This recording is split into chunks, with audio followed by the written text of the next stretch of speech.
हमारे YouTube channel जेके sir biology में आपका स्वागत है। आइए आज कुछ नया सीखते हैं। हेलो फ्रेंड्स, मैं हूं जितेंद्र कुमार। आज आप लोगों के लिए जो टॉपिक है वो है टीनिया सोलियम, जिसे हम फीता कृमि भी कहते हैं, टेप वॉर्म या फ्लैट वॉर्म के नाम से जाना जाता है। आज हम इस एनिमल की जो संघ प्लेटीहेल्मिन्थीज का प्राणी है, इसकी हम एक्सटर्नल स्ट्रक्चर यानी कि बाह्य संरचना की स्टडी करेंगे। तो देखिए, फीता कृमि, टेप वॉर्म, फ्लैट वॉर्म या टीनिया सोलियम जिसे कहते हैं, इसकी बाह्य संरचना की स्टडी करेंगे। देखिएगा फ्रेंड्स, ये जो होता है ये एनिमल डाइजेनेटिक होता है। डाइजेनेटिक का मतलब होता है द्विपोषदीय।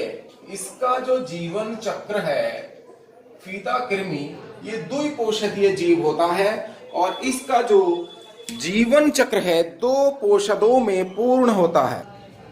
देखिए, इसका पहला पोषद जो होता है वो होता है ह्यूमन, मानव इसका प्रथम पोषद होता है, और इसका द्वितीय पोषद जो है वो पिग होता है, सुअर होता है। तो ये दो जीवों में अपना जीवन चक्र पूर्ण करता है, इसीलिए इसको हम द्विपोषद कहते हैं। इसका जो प्राइमरी होस्ट है, जिसको हम प्राथमिक पोषद कहते हैं, वो ह्यूमन मानव होता है, और इसका जो सेकेंडरी होस्ट होता है, जिसको द्वितीयक पोषद कहते हैं, तो इसका जो सेकेंडरी पोषद है यानी द्वितीयक पोषद है वो पिग यानी सुअर होता है। तो जो सुअर का अधपका मांस मानव खा लेता है, तो इसमें भी पुनः इसका संक्रमण हो जाता है। इसके अलावा गंदगी आदि से भी ये क्या होता है, मानव में चला जाता है। और पिग में इसलिए शरीर में चला जाता है, पिग के अंदर, क्योंकि ये मानव का मल खा लेता है। इस प्रकार इनमें इसका जीवन चक्र चलता रहता है फीता कृमि का। अब देखेंगे फीता कृमि का जो शरीर होता है फ्रेंड्स, वो सेगमेंटेड होता है, खंड युक्त शरीर होता है। इसके शरीर पर खंड पाए जाते हैं, अभी इसकी स्ट्रक्चर अभी बताने जा रहे हैं। और इसका जो शरीर है वो डॉर्सी वेंट्रल होता है, द्विपार्श्व सम्मित होता है, यानी कि इसके शरीर में डोर्सल पार्ट और वेंट्रल पार्ट दोनों पाए जाते हैं। इसका मतलब पृष्ठ सतह और अधर तल दोनों तल उपस्थित होते हैं, डोर्सी वेंट्रल होता है। और इसकी जो लंबाई है वो 3.5 मीटर तक हो जाती है, यानी कि 6 से 15 फीट तक इसकी लंबाई हो जाती है। और टीनिया जो सोलियम है, टीनिया सोलियम का जो शरीर है वो 3 भागों में बटा होता है। हेड, जिसको हम स्कोलेक्स के नाम से जानते हैं, और दूसरा है नेक, जिसको हम गर्दन कहते हैं या ग्रीवा कहते हैं।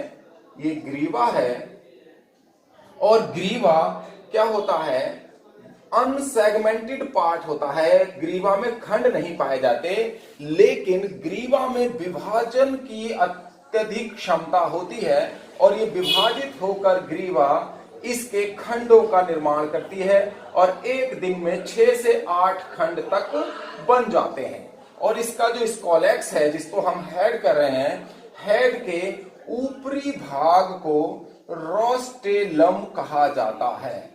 ये रोस्टेलम संभवतः मुख के इक्विवेलेंट होता है, ये मुख ही होता है। और इसके अलावा ग्रीवा के बाद इसका जो बॉडी है, इसके शरीर को यानी कि इसके बॉडी को हम स्ट्रोबिला कहते हैं, और स्ट्रोबिला में 800 से 1000 खंड पाए जाते हैं। और प्रत्येक खंड को हम प्रोग्लोटिड कहा जाता है। प्रोग्लोटिड का मतलब है देह खंड। तो प्रोग्लोटिड को हम क्या कहते हैं, देह खंड कहते हैं। और इसके जो देह खंड हैं फ्रेंड्स, वो 3 प्रकार के होते हैं, इमैच्योर प्रोग्लोटिड, मैच्योर प्रोग्लोटिड और ग्रेविड प्रोग्लोटिड। इमैच्योर प्रोग्लोटिड जो होते हैं, अपरिपक्व खंड जिनको कहते हैं, इन खंडों में रिप्रोडक्टिव ऑर्गन्स यानी कि जनन अंग नहीं पाए जाते, और इसमें लगभग इमैच्योर में 200 खंड होते हैं। अब आता है मैच्योर। मैच्योर जो खंड है, परिपक्व जो प्रोग्लोटिड होंगे, ये द्विलिंगी होंगे, यानी कि बाइसेक्सुअल या हर्मेफ्रोडाइट होते हैं। इनमें मेल और फीमेल स्ट्रक्चर्स उपस्थित रहती हैं। तो इस प्रकार देखेंगे फ्रेंड्स, तो ये प्रत्येक खंड क्या होगा, बाइसेक्सुअल होता है, द्विलिंगी होता है, और इनमें 400 से 450 लगभग खंड पाए जाते हैं। अब देखेंगे तो इस प्रकार देखते हैं फ्रेंड्स, प्रत्येक जो मैच्योर प्रोग्लोटिड होगा, द्विलिंगी होगा, बाइसेक्सुअल होगा, या हर्मेफ्रोडाइट भी इसको कह देते हैं, हर्मेफ्रोडाइट कहते हैं द्विलिंगी को। तो हर्मेफ्रोडाइट होता है, इसमें नर और मादा संरचनाएं प्रत्येक खंड में उपस्थित रहती हैं और इनकी संख्या 400 से 450 तक होती है। उसके बाद इसमें प्रोग्लोटिड में तीसरे प्रकार के खंड आते हैं जो सबसे अंत में होते हैं, इनको हम ग्रेविड प्रोग्लोटिड कहते हैं। तो ये ग्रेविड प्रोग्लोटिड्स की जो संख्या है वो 150 से 300 तक होती है फ्रेंड्स, और इनमें सिर्फ यूटेरस के अलावा ये जो सेगमेंट होंगे, तो इसमें केवल शाखित यूटेरस के अलावा और कुछ नहीं होता, और इसमें कोमल जेनाइटल पोर पाया जाता है प्रत्येक खंड में, और इस यूटेरस में जो परिपक्व यूटेरस होता है इसके अलावा कुछ नहीं होता, और बाकी शेष जो संरचनाएं होती हैं, मेल फीमेल स्ट्रक्चर्स और अदर ऑर्गेनेलीज, वो सब नष्ट हो जाते हैं, और इसमें केवल मैच्योर यूटेरस पाया जाता है जिसमें एग भरे रहते हैं। इसको अंडपूर्ण देह खंड भी कह देते हैं। ग्रेविड प्रोग्लोटिड को हम अंडपूर्ण देह खंड के नाम से भी जानते हैं। तो इस प्रकार देखा कि ये जो टीनिया सोलियम है, इसकी स्ट्रक्चर यहां कंप्लीट हो जाती है। और फ्रेंड्स, ये जो मैच्योर प्रोग्लोटिड होते हैं, ये प्रत्येक शरीर में ये खंड पाए जाते हैं, खंड युक्त होता है इसका शरीर। तो इसके शरीर में प्रत्येक खंड में क्या होता है, राइट साइड में क्या होता है, एकांतर क्रम में जननांग होते हैं। इसी में मेल और फीमेल स्ट्रक्चर कॉमन जेनाइटल पोर से जुड़े रहते हैं। इनमें जो है मेल जेनाइटल पोर या फीमेल जेनाइटल पोर अलग अलग नहीं होते, कॉमन जेनाइटल पोर होता है जिसको हम कॉमन जेनाइटल अपार्चर के नाम से जानते हैं।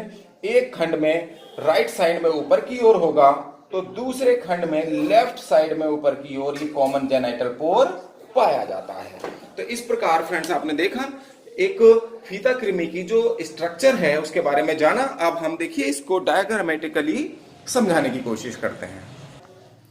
देखिएगा फ्रेंड्स, ये टीनिया सोलियम की जो स्ट्रक्चर है, इसमें एक बहुत छोटा हेड होता है जिसे हम स्कोलेक्स के नाम से जानते हैं, और स्कोलेक्स का जो ऊपरी भाग होता है उसको रोस्टेलम कहते हैं। तो देखिए इसका जो ऊपरी भाग है स्कोलेक्स का, इसको रोस्टेलम कहा जा रहा है, और इसमें बहुत छोटा पार्ट होता है। इसमें इसके अलावा इसमें 4 सकर होते हैं। ये हेड जो होता है इसका, इस भाग को हम स्कोलेक्स या हेड के नाम से जानते हैं, इसी को हेड कहते हैं। और इस हेड का जो हेड जो होता है ये कॉनिकल होता है, ये चौकोर या कॉनिकल होता है, शंक्वाकार होता है। इसको हम हिंदी में क्या कहेंगे, ये शंक्वाकार होता है, शंकु के आकार का होता है, जिसको हम अलग से भी इसको डिफाइन करेंगे अभी। और इसके हेड पर 4 सकर्स पाए जाते हैं जिसको हम चूसकांग कहते हैं। इनको हम कहते हैं चूसकांग, यानी कि सकर्स इनको कहा जाता है। इसके निचले भाग से ये ग्रीवा निकलती है, और ग्रीवा में सेगमेंट नहीं पाए जाते, यानी कि इसको नेक कहते हैं, और नेक में सेगमेंट नहीं पाए जाते, अनसेगमेंटेड होती है। लेकिन ये ग्रीवा क्या है, विभाजन द्वारा खंडों का निर्माण नीचे को करती रहती है। तो इस प्रकार देखेंगे तो नीचे का जो सेगमेंटेड पार्ट है वो थोड़ा सा फ्लैट होता जाता है और अधिक चौड़ाई इसकी होती जाती है। इसको अगर हम बनाएंगे तो देखिए फ्रेंड्स, तो थोड़ा जैसे जैसे हम आगे को बढ़ रहे हैं तो इसकी चौड़ाई बढ़ती जा रही है। इन सेगमेंट्स की जो चौड़ाई है वो बढ़ती जाती है। तो इस प्रकार पीछे के जो खंड हैं वो मैच्योर होते जाते हैं, और आगे के खंड जो अगले खंड हैं फ्रेंड्स, ये खंड युक्त शरीर है। जैसे आप लोगों को बताया कि इसके शरीर में कितने खंड पाए जाते हैं, 800 से 1000 खंड पाए जाते हैं यहां से लेकर यहां तक। और इसकी जो लेंथ है वो 6 से 15 फीट तक होती है। कितनी होती है? 6 से 15 फीट तक हो जाती है, यानी कि 6 मीटर तक इसकी लेंथ हो जाया करती है टीनिया सोलियम की। अब देखेंगे फ्रेंड्स, इसका ये जो अगला भाग है, ग्रीवा से जो लगे हुए खंड होते हैं, इनको हम इमैच्योर सेगमेंट्स के नाम से जानते हैं। इमैच्योर सेगमेंट्स होते हैं इसमें, इनको अपरिपक्व खंड कहते हैं।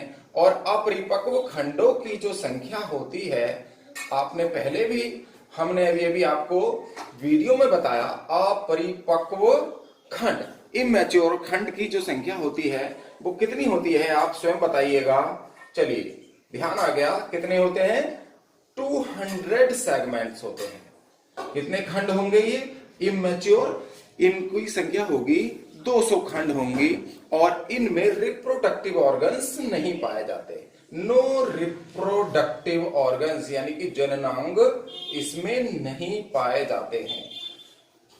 नो रिप्रोडक्टिव ऑर्गन्स, यानी कि इन खंडों में इमैच्योर जो प्रोग्लोटिड होंगे, इमैच्योर सेगमेंट या इमैच्योर प्रोग्लोटिड इनको कहा जाता है। प्रोग्लोटिड्स, इमैच्योर प्रोग्लोटिड होते हैं। देह खंड यानी अपरिपक्व खंड, इनको अगर सेगमेंट भी ना कहें तो देह खंड कहेंगे। इमैच्योर प्रोग्लोटिड्स ये कहे जाते हैं जिनकी संख्या 200 होती है और इनमें जनन अंग नहीं होते हैं। इसके अलावा फिर आते हैं, इसके बाद ये थोड़े बड़े खंड हो जाते हैं जिनको हम मैच्योर प्रोग्लोटिड कहेंगे। इनको हम मैच्योर प्रोग्लोटिड कहते हैं। ये मैच्योर प्रोग्लोटिड हैं, जिनको कहेंगे परिपक्व देहखंड। परिपक्व देहखंड, तो परिपक्व देहखंड फ्रेंड्स, ये जो परिपक्व देहखंड होते हैं, इनकी शरीर में जो संख्या होती है, आप बता सकते हैं तो बताइएगा।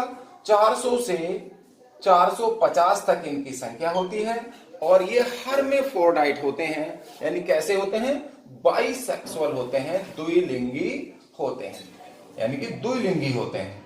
इनमें नर और मादा संरचनाएं पाई जाती हैं। इसके अलावा इनके जो प्रत्येक खंड एक प्रकार से क्या है? बाइसेक्सुअल रिप्रोडक्टिव ऑर्गन होता है, यानी कि नर और मादा संरचनाएं प्रत्येक खंड में पाई जाती हैं, जिनकी संख्या कितनी होती है? 400 से 450 फ्रेंड्स होती है। और इसके अलावा आप देखेंगे इनमें जो रिप्रोडक्टिव ऑर्गन्स हैं, इन खंडों में एक खंड में कॉमन जेनाइटल पोर राइट साइड में ऊपर की ओर होगा, तो दूसरे खंड में लेफ्ट साइड में ऊपर की ओर होगा। एकांतर क्रम में रिप्रोडक्टिव जेनाइटल पोर, कॉमन जेनाइटल पोर जिसे कहते हैं, ये पाया जाता है। कॉमन जेनाइटल एपर्चर या पोर इसमें पाया जाता है, यानी कि मेल और फीमेल जो संरचनाएं हैं वो यहां पर आकर ही बाहर की ओर ओपन होती हैं। प्रत्येक खंड एक द्विलिंगी संरचना होता है। इसके बाद आते हैं जो सबसे बाद वाले जो खंड होते हैं बड़े, इनको हम कहते हैं ग्रेविड प्रोग्लोटिड। ग्रेविड प्रोग्लोटिड के नाम से इनको जानते हैं। और इनको हिंदी में अंडपूर्ण देह खंड कहते हैं। तो फ्रेंड्स, इनको हम अंडपूर्ण देह खंड कहते हैं, ग्रेविड प्रोग्लोटिड्स। और इनकी जो संख्या होती है शरीर में 150 से 300 तक होती है। 150 से 300 तक होती है। इसमें कॉमन जेनाइटल पोर तो होगा, लेकिन इन खंडों में फ्रेंड्स क्या होता है? यूटेरस के अलावा, यूटेरस को छोड़कर शेष सभी संरचनाएं विलुप्त हो जाती हैं। तो इसलिए इसमें एक मैच्योर, ये तो कॉमन जेनाइटल पोर होगा, और ये यूटेरस पाया जाता है और यूटेरस में फर्टिलाइज्ड एग यानी कि निषेचित अंडे भरे रहते हैं, इसीलिए इनको अंडपूर्ण देहखंड कहते हैं। और इनकी संख्या कितनी होती है? 150 से 300 तक शरीर में पाई जाती है। तो यहाँ फ्रेंड्स ये जो है टीनिया सोलियम की संरचना यहाँ कंप्लीट हो जाती है। फ्रेंड्स इसके स्कॉलेक्स को हम अलग से प्रदर्शित करते हैं। देखिए जो इसका स्कॉलेक्स है, अगर हम इसको देखें तो इसका जो ऊपरी भाग है इसको रोस्टेलम कहा जाता है। इसको रोस्टेलम कहेंगे, यहां बनाएंगे। और रोस्टेलम के और ये शंक्वाकार भाग होता है इसका,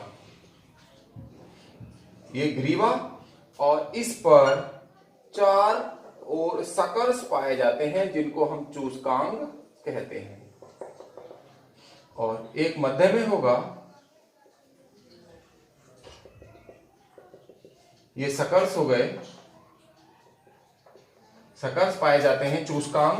और ये ग्रीवा हो गया, ये नेक पार्ट होता है, स्कॉलेक्स के ठीक नीचे नेक होगा। और ये चूसकांगों की संख्या जो होती है प्रत्येक टीनिया में ये 4 होती है। एक यहां, एक दूसरी साइड होगा, एक इधर और एक इधर, ये हाफ पार्ट इसका बनाया गया है। और इसका जो इस पूरे पार्ट को क्या कहते हैं? स्कॉलेक्स या हेड के नाम से जानते हैं। इसको हेड कहते हैं जिस पर सकर्स उपस्थित होते हैं, और इसके ऊपरी भाग को हम रोस्टेलम कहते हैं। और रोस्टेलम के चारों ओर हुक्स की 2 पंक्तियां पाई जाती हैं। इसमें जो हुक्स पाए जाते हैं, कंटिकाएं सी पाई जाती हैं जिनको हम हुक्स कहते हैं, और इसकी 2 पंक्तियां पाई जाती हैं, 2 रोज पाई जाती हैं। और प्रत्येक रो में फ्रेंड्स रोस्टेलम के चारों ओर जो 2 पंक्तियां हैं हुक्स की, इनमें 22 से लेकर 32 तक हुक पाए जाते हैं। और इन्हीं हुक्स की मदद से ये आंत की म्यूकोसा ऑफ इंटेस्टाइन यानी कि आंत की म्यूकोसा से क्या है, ये चिपका रहता है। तो इस प्रकार ये जो परजीवी है द्विपोषदीय होता है। प्राथमिक पोषक आपने पता है ही आपको कि मनुष्य होता है, और द्वितीयक पोषक किसका? सुअर होता है। तो इस प्रकार ये अपना जो लाइफ साइकिल है वो 2 होस्ट में कंप्लीट करता है। तो फ्रेंड्स टीनिया सोलियम या फ्लैट वर्म या टेप वर्म, जिसे हम फीता कृमि कहते हैं, आज इसकी बाह्य संरचना यहां कंप्लीट होती है। तो फ्रेंड्स बताइएगा आज आप लोगों को ये टॉपिक कैसा लगा। पसंद आया तो लाइक कीजिए, शेयर कीजिए, और जिन फ्रेंड्स ने अभी तक हमारे चैनल को सब्सक्राइब नहीं किया है वो आज ही हमारे चैनल को सब्सक्राइब कर लें और बेल आइकन का बटन भी दबा दें, जिससे आने वाले वीडियोस की नोटिफिकेशन आपको समय से मिलती रहे। आपका बहुत बहुत धन्यवाद। आपका मंगल हो।